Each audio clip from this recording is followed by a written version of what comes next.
عثمان ابن عفان رضی الله تعالی عنہ هغه به دوه خبرې کولې. یو به دا ویلې وې کچرته زمونږ د ازونه جوړ وي نه جوړ نه وي، د رب العالمین محبت پکې وي، د دنیا محبتونه پکې نه وي،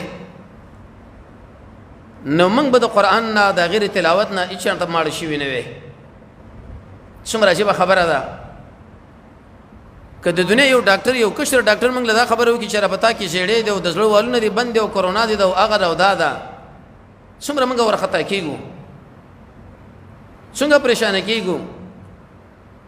لیکن عثمان ابن عفان چې هغه صحابي دی چې ملائکه حیا کوي، هغه صحابي دی چې محمد رسول الله صلی الله علیه وسلم دوه لوريانې ورکړي لري یکه بعد دیګره، هغه صحابي دی پیغمبر ورته ویلې وې کسما چرته درې ملور هغه هم درکوله، هغه صحابي دی چې هغه ویل کېږي ذن نورین جامع القرآن، هغه پر مولا موږ له خودلې دا وې کزمون زړونه چرته پاک وي جوړ وي ګناهونه پکې نه وي، موږ به چرته د قرآن نه ماړ شي نه وي. زمونږ د زړه سره قرآن پیژنې نه، که د قرآن تلاوت ورته راغلو بوج پې راځي، که یو قاري له موږ ګدو کېنو بوج پې راځي، که تفسیر له موږ کېنو بوج پې راځي.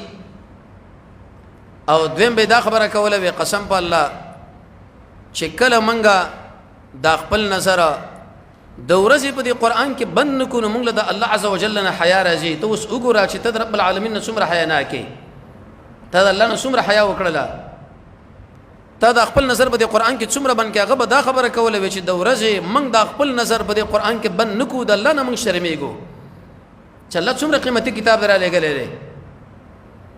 قیمت خو صرف د محمد رسول الله صلی الله علیه وسلم په دې دوه احادیثو کې راځي.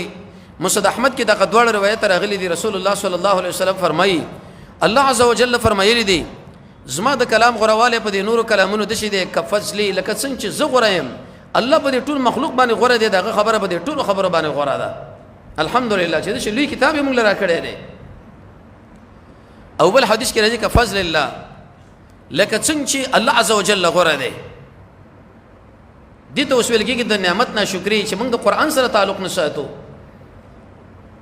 شیخ الاسلام ابن قیم، حسن بصری، علي بن ابي طالب، عبد الله ابن عباس چې رئیس المفسرین دی، ترجمان القرآن دی، حبر الامت دی، البحر دی، د دې څلور وړ علماء مسلک دا دی چې کله انسان د قرآن تلاوت کوي او تدبر پکې نه وي فلا اجر له، د دې انسان د سره اجر نشته دی.